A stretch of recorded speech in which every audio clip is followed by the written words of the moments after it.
I'd like to make an apology directly to the community of Mayhill and acknowledge the fact that our response on the evening, in terms of the way in which we used our resources and the way in which our tactics wasn't effective and didn't meet their needs. We recognise this was a really significant event and traumatic for some people, and that's why we want to acknowledge and accept the findings of the review, apologise and seek to move forward in terms of bringing offenders to justice, ensuring we support the local community and making sure as an organisation that we continue to learn.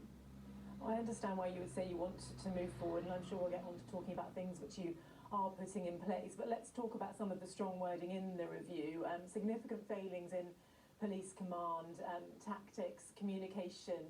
Why did it go so wrong on that night? I think we have to recognise that it was an unusual event, that a large number of people were committing offences and acting unlawfully.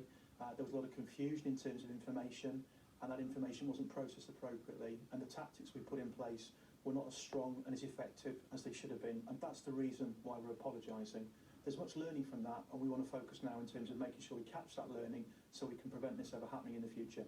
Well, what happens now then? There may be learning from it and action put in place, but will anyone be disciplined as a result of the findings? Who's accountable for this?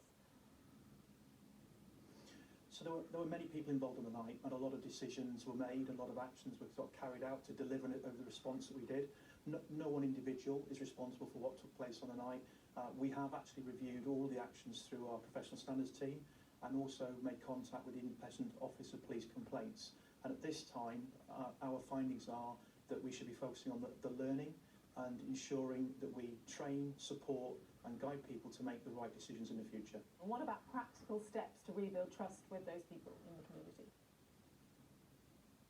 So a lot of what we've been doing is about visible policing, engaging, listening, hearing, responding to community needs. We've used some of our specialist resources up in the local community, our mobile police facilities, and basically taking a local policing approach to ensuring that we understand the concerns of communities and responding to them.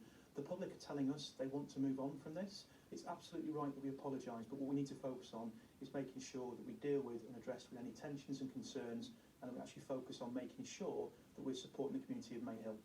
Assistant Chief Constable Mark Travis from South Wales Police, thanks very much for your time.